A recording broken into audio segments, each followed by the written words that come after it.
जानकारी ही ज्ञान है। सफलता का मार्ग कठिन और चुनौतीपूर्ण है। ज्ञान के प्रकाश से सफलता के सफर को आसान बनाते हैं। ebiz.com Private Limited, a vision to reality.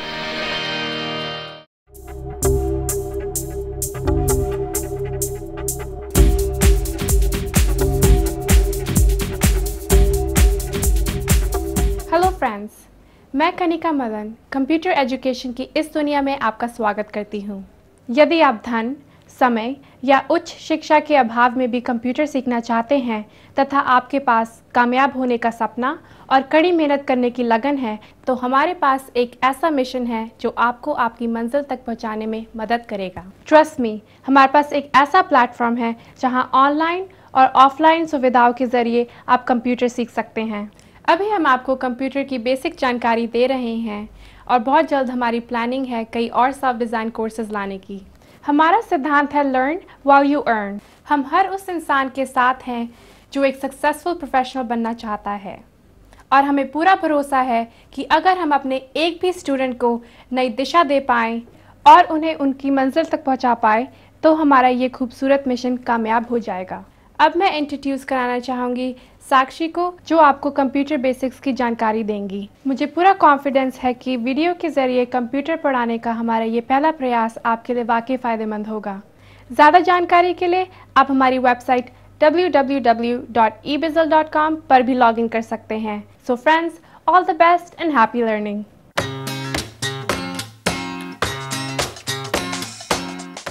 Hello friends, मैं हूं साक्षी। आज मैं यहां आपको कंप्यूटर के बारे में बताने आई हूं। आप सब जानते ही होंगे कि कंप्यूटर की जानकारी आजकल कितनी जरूरी है। कंप्यूटर को देखते ही या कंप्यूटर के बारे में सुनते ही जो हमारे जहन में सबसे पहला प्रश्न आता है वो ये आता है कि आखिर कंप्यूटर क्या है और इसे किस तरह इस्तेमाल करना है। कंप्यूटर सभी जगह मौजूद है, जहां आप उसे देख सकते हैं और वहां भी जहां आप उसे नहीं देख सकते, जैसे कृषि क्षेत्र, मेडिकल साइंस, इंजीनियरिंग, हवाई जहाज और अंतरिक्ष विज्ञान तक। जी हाँ, सभी जगह। तो यही वजह है कि आज मैं यहाँ हूँ आपको समझाने के लिए कि कंप्यूटर क्या है और इसे किस तरह इस्तेमाल करना है। इसकी जानकारी मैं आपको कई मॉड्यूल्स के जरिए दूंगी।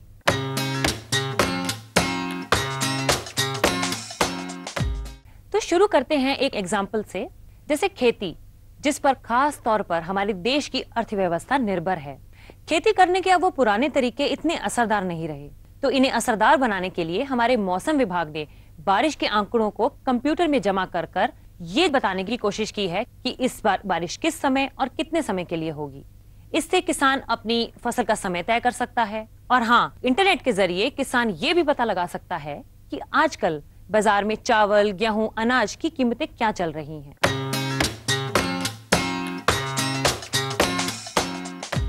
अब मैं आपको बताऊंगी कि कंप्यूटर ने हमारी रोजमर्रा की जिंदगी को किस तरह आसान बना दिया है।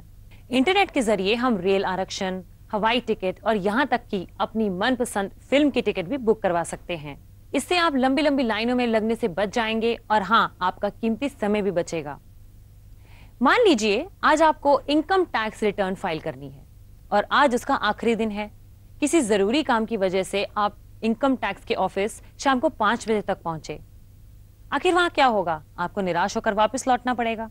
लेकिन इन दिनों ज्यादातर सरकारी विभाग कंप्यूटराइज्ड हो गए हैं, जिससे कि आप घर बैठे हुए, ऑफिस में बैठे हुए अपनी इनकम टैक्स रिटर्न फाइल कर सकते हैं।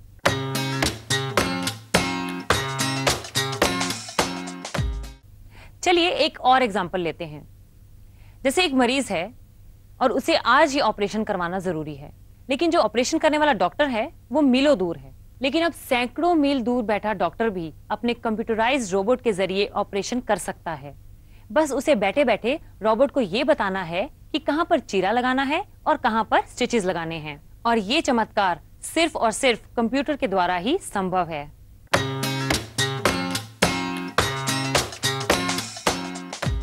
आप ये जानकर हैरान होंगे कि हमारा मॉडर्न साइंस यानी कि आधुनिक विज्ञान सिर्फ और सिर्फ कंप्यूटर पर आधारित है। चाहे वो मिलिट्री साइंस हो, चाहे वो इंजीनियरिंग हो, चाहे वो मेडिकल साइंस हो, सब कुछ कंप्यूटर पर आधारित है। क्या आपने कभी इसरो का नाम सुना है? ये हमारा भारतीय अंतरिक्ष अनुसंधान केंद्र है। जो अंतरिक्ष की खोज से लेकर अंतरिक्ष में हुई हर हलचल के बारे में देखने और समझने का केंद्र है। ये संस्थान सिर्फ कंप्यूटर के जरिए ही काम करता है। चाहे वो रॉकेट को भेजना हो, चाहे वो उस पर नजर रखनी हो या उपग्रहों को दिशा दिखानी हो, हर काम कंप्यूटर ही करता है। यहाँ तक कि सैटेलाइट से खींची गई तस्वीरें भी कंप्यूटर द्वारा ही मंगवाई जाती हैं।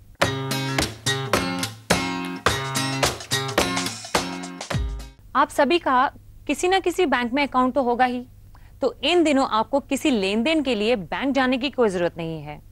बस आप बैंक की वेबसाइट पर लॉगिन कीजिए और इंटरनेट के जरिए कोई भी लेन देन आसानी से कीजिए। और हाँ, अगर आप शहर से कहीं बाहर जा रहे हैं तो आपको कैश यानी नकद उठाने की कोई जरूरत नहीं है। आप बैंक का एक छोटा सा कार्ड, जिसे आप डेबिट कार्ड कहते हैं, अपने साथ रखिए। फिर आप जहां भी जाइए वहां के एटीएम से आप किसी भी वक्त पैसा निकलवा सकते हैं, और वो भी चंद मिनटों में।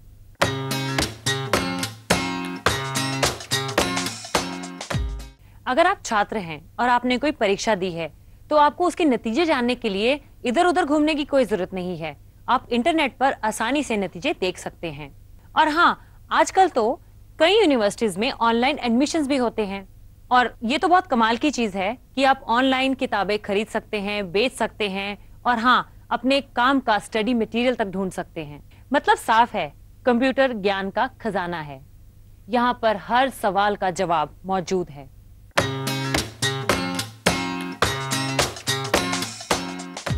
अब मैं आपको ये बताऊंगी कि कारोबार के लिए कंप्यूटर कितना जरूरी है। कंप्यूटर हर काम कर सकता है।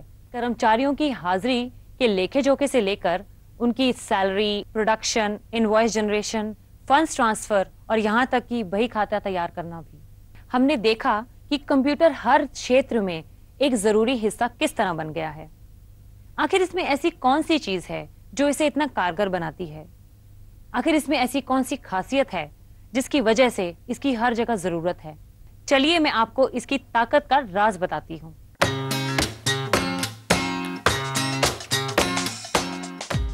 कंप्यूटर का अपना दिमाग नहीं होता, इंसान के कहने पर ही ये काम करता है। अब आपके जहन में ये सवाल होगा कि अगर कंप्यूटर का अपना दिमाग नहीं होता तो कंप्यूटर इंसान की जगह कैसे ले सकता है? दरअसल कंप्यूटर में कई ऐसी खास बातें हैं जिनकी वजह से इंसान कंप्यूटर की जगह कभी नहीं ले सकता। जैसे कि स्पीड। एक वक्त में कंप्यूटर अरबों काम कर सकता है, जो कि इंसान से संभव नहीं है। एक्यूरेसी। कंप्यूटर कभी भी कोई गलती नहीं करता। अगर ये फेल भी होता है तो इंसान की ही गलती से। स्टोरेज। इसमें हजारों लाखों डेटा जमा करके हम रख सकते हैं। ये 24 घंटे 7 दिन काम कर सकता है, और वो भी बिना रुके। ये इंसान की तरह कभी थकता नहीं और ना ही कभी एक काम से बोर होता है। कंप्यूटर बहुत कम लागत में ज्यादा से ज्यादा काम कर सकता है।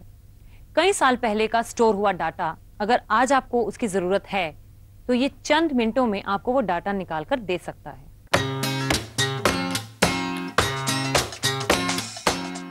आखिर कंप्यूटर है क्या? कंप्यूटर एक ऐसी इलेक्ट्रॉनिक मशीन है जिसमें डेटा यानी आंकड़े फीड किए जाते हैं। ये उन्हें प्रोसेस करता है और फिर नतीजे देता है। एक कंप्यूटर के 3 अहम हिस्से होते हैं: इनपुट, प्रोसेस और आउटपुट।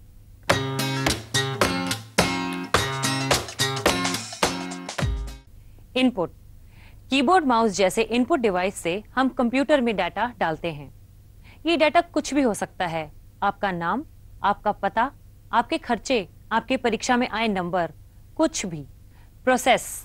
कंप्यूटर सीपीयू यानी सेंट्रल प्रोसेसिंग यूनिट के जरिए कंप्यूटर रॉ डाटा को काम लायक बनाता है, जैसे कि छात्रों को मिले नंबरों को जोड़ना, और ये उस डाटा को लंबे समय तक स्टोर करके भी रख सकता है। आउटपुट। कमांड देने पर कंप्यूटर उस डाटा को मॉनिटर के जरिए आपके सामने रखता है और आप उस डाटा को प्रिंट भी कर सकते हैं। अब एक नजर कंप्यूटर के डायग्राम यानी चित्र पर डालिए और यहां देखिए इनपुट डिवाइस कौन कौन से हैं। कीबोर्ड। सबसे आम इनपुट डिवाइस कीबोर्ड है। ये काफी हद तक टाइपराइटर के कीबोर्ड की तरह होता है और इसके जरिए आप कोई भी इंपॉर्टेंट इंफॉर्मेशन इसमें डाल सकते हैं। कीबोर्ड में ए से जेड तक सभी अक्षर होते हैं, कॉमा, ब्रैकेट, फुल स्टॉप जैसे पंक्चुएशंस। साथ ही 0 से 9 तक सभी अंक भी होते हैं। इसके अलावा टैब, इंसर्ट, डिलीट, बैकस्पेस और एंटर जैसे तमाम बटन के जरिए आप कर्सर को अपनी जरूरत की जगह पर ले जा सकते हैं। कीबोर्ड के सबसे ऊपरी कतार में होते हैं फंक्शन कीज F1 से लेकर F12 तक। इनके जरिए कई जरूरी कमांड को एक साथ और एक झटके में पूरा किया जा सकता है। उदाहरण के लिए अगर आप F1 दबाते हैं तो कंप्यूटर सेट पर एक खास प्रोग्राम आपकी मदद के लिए सामने आ जाता है। दूसरा इनपुट डिवाइस है माउस। ये शब्द सुनते ही आपके जहन में जरूर चूहे की तस्वीर उभर आई होगी, पर यह कोई चूहा नहीं है। तब आप पूछेंगे कि इसका नाम माउस क्यों रखा गया है? इसकी वजह यह है इसकी लंबी पूंछ और इसका कुछ हद तक चूहे से मिलता जुलता डिजाइन। माउस की मदद से आप स्क्रीन पर दिखाई दे रहे किसी भी बटन को क्लिक कर सकते हैं। माउस से आप लाइन खींच सकते हैं या फिर घेरा बना सकते हैं या फिर कंप्यूटर को अपनी जरूरत का कमांड दे सकते हैं। माउस के ऊपर 2 या फिर 3 खास बटन होते हैं। बाईं तरफ के बटन को लेफ्ट माउस बटन कहा जाता है और दाईं तरफ के बटन को राइट माउस बटन कहा जाता है। लेफ्ट बटन से हम कोई भी फाइल चुन सकते हैं और राइट बटन से शॉर्टकट के जरिए कमांड दे सकते हैं।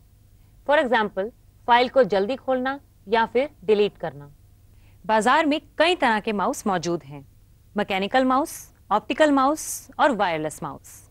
मैकेनिकल माउस जिसमें एक बॉल होता है जिससे कर्सर एक जगह से दूसरी जगह घूमता है। ऑप्टिकल माउस जिसमें बॉल होता ही नहीं। और वायरलेस यानी बिना तार वाला माउस। जॉयस्टिक। जॉयस्टिक का इस्तेमाल कंप्यूटर गेम्स खेलने में किया जाता है। आप जब भी किसी गेम्स पार्लर पर जाएंगे तो आपको जॉयस्टिक जरूर दिखाई देगी। जॉयस्टिक का एक निचला सिरा होता है जिससे एक डंडी जुड़ी होती है। यह डंडी किसी भी दिशा में घूम सकती है। जब आप जॉयस्टिक को किसी भी दिशा में घुमाएंगे तो स्क्रीन पर ऑब्जेक्ट उसी दिशा में जाएगा।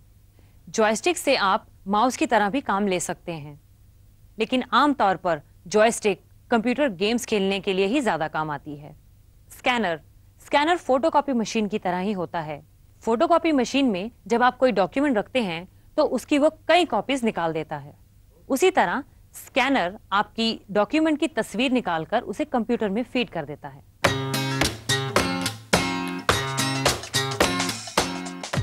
Output devices. आउटपुट डिवाइसेस का इस्तेमाल कंप्यूटर में मौजूद डाटा को देखने के लिए किया जाता है। आमतौर पर ये 2 तरह के होते हैं, मॉनिटर और प्रिंटर। मॉनिटर आपके टीवी स्क्रीन की तरह ही होता है। मॉनिटर किसी भी टेक्स्ट, ग्राफिक या फिर वीडियो को दिखा सकता है। ये कई साइज में मिलते हैं, 14 इंच या फिर और भी बड़े। जब तक मॉनिटर ऑन रहेगा तब तक आप कोई भी डेटा या तस्वीर देख सकेंगे। मोटे तौर पर इसे 2 कैटेगरीज में बांट सकते हैं, MGA और SVGA। MGA का मतलब है मोनोक्रोम ग्राफिक्स एरे। इसमें केवल 2 ही रंग होते हैं, सफेद और काला। ये पुराने फैशन का मॉनिटर है जिसमें आप केवल लिखी हुई चीजों को ही देख सकते हैं, ग्राफिक्स या फिर फोटोग्राफ्स को नहीं। SVGA। अब बारी है SVGA या फिर सुपर VGA की। इसमें हजारों लाखों रंग होते हैं। इस स्क्रीन पर आप सिर्फ फोटो ही नहीं, पूरी की पूरी फिल्म भी देख सकते हैं। प्रिंटर। प्रिंटर एक और अहम आउटपुट डिवाइस है। इसे आप हार्ड कॉपी आउटपुट डिवाइस भी कह सकते हैं, क्योंकि ये आपकी इंपॉर्टेंट इंफॉर्मेशन को पेपर पर छाप कर देता है, जिसे आप कंप्यूटर को बंद करने के बाद भी अपने पास रख सकते हैं, देख सकते हैं, पढ़ सकते हैं। इन दिनों कई तरह के प्रिंटर बाजार में हैं, एक से बढ़कर एक। इन्हें भी आप 2 श्रेणियों में बांट सकते हैं, impact printer, non impact printer.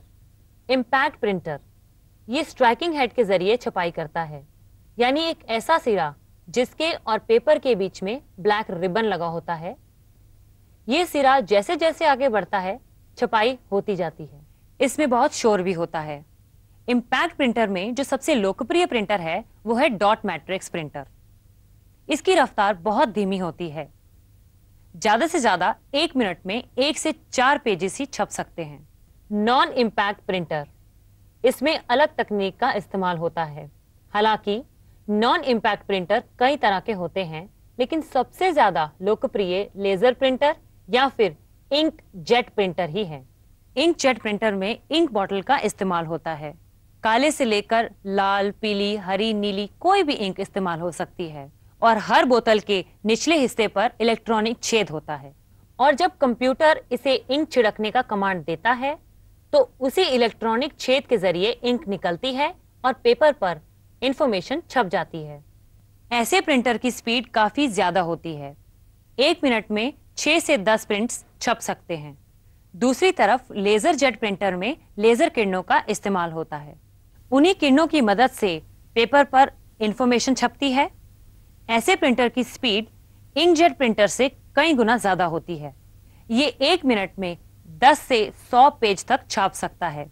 इसके अलावा स्पीकर, हेडफोन जैसे आउटपुट डिवाइसेस भी होते हैं, जिनका आमतौर पर इस्तेमाल मल्टीमीडिया या फिर फिल्म देखने और सुनने में किया जाता है।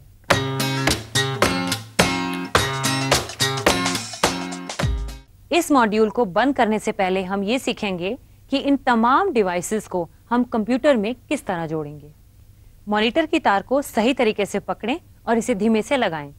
इससे कनेक्टर बड़ी आसानी से जुड़ जाएगा। कीबोर्ड तार को सही तरीके से पकड़ें और सीपीयू में बने कीबोर्ड सॉकेट में से लगा दें। ठीक उसी तरह माउस के कनेक्टर को पकड़ें और सीपीयू में माउस सॉकेट में से लगा दें। सीपीयू में ही प्रिंटर के लिए एक अलग सॉकेट होता है, उसी में इसे लगा दें। इस तरह जब कंप्यूटर के सारे हिस्से सीपीयू में कनेक्ट हो जाएंगे तो ये पूरी तरह काम करने लगेगा। तो दोस्तों, पहले मॉड्यूल में बस इतना ही। आप सब में से अगर किसी को कोई क्वेश्चन, कोई डाउट है तो आप मेरे से क्लियर कर सकते हैं।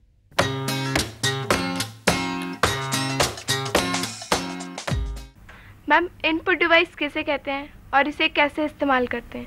यस, आपने ये बहुत जरूरी क्वेश्चन पूछा है। इनपुट डिवाइस कंप्यूटर का वो हिस्सा है जिसके जरिए हम कंप्यूटर की हार्ड डिस्क में डाटा यानी कोई भी जानकारी सेव करते हैं। सबसे ज्यादा इस्तेमाल होने वाले इनपुट डिवाइस हैं कीबोर्ड या फिर माउस। मैम, ये मल्टीमीडिया सिस्टम क्या होता है और इसके मीनिंग क्या है? एक कंप्यूटर जिसमें कि स्पीकर, माइक और एसवीजीए मॉनिटर हो, उन्हें मल्टीमीडिया सिस्टम कहते हैं। आज हमने कंप्यूटर के बारे में कुछ शुरुआती जानकारी हासिल की है और मुझे उम्मीद है कि कंप्यूटर की दुनिया को समझने में आपको भी उतना ही मजा आया होगा जितना कि मुझे समझाने में। और अगले मॉड्यूल में हम विंडो ऑपरेटिंग सिस्टम के बारे में जानेंगे। और यकीन मानिए, इस मॉड्यूल से उस मॉड्यूल में आपको ज्यादा मजा आएगा। ड्राइव वो जगह है जहां आंकड़े सुरक्षित रहते हैं। ज्यादातर कंप्यूटर में कम से कम 2 तरह के ड्राइव होते ही हैं, एक हार्ड ड्राइव और दूसरा फ्लॉपी ड्राइव। सबसे पहले किसी भी विंडोज को रीस्टोर मोड में लाएं। उसके बाद उसे टाइटल बार पर क्लिक करते हुए माउस को दबाए रखें। विंडोज के टास्क बार में एक क्विक लॉन्च टूल बार भी होता है। अगर कई कंप्यूटर एक साथ जुड़े हुए हो तो एक कंप्यूटर दूसरे कंप्यूटर को उसके नाम से ढूंढ सकता है।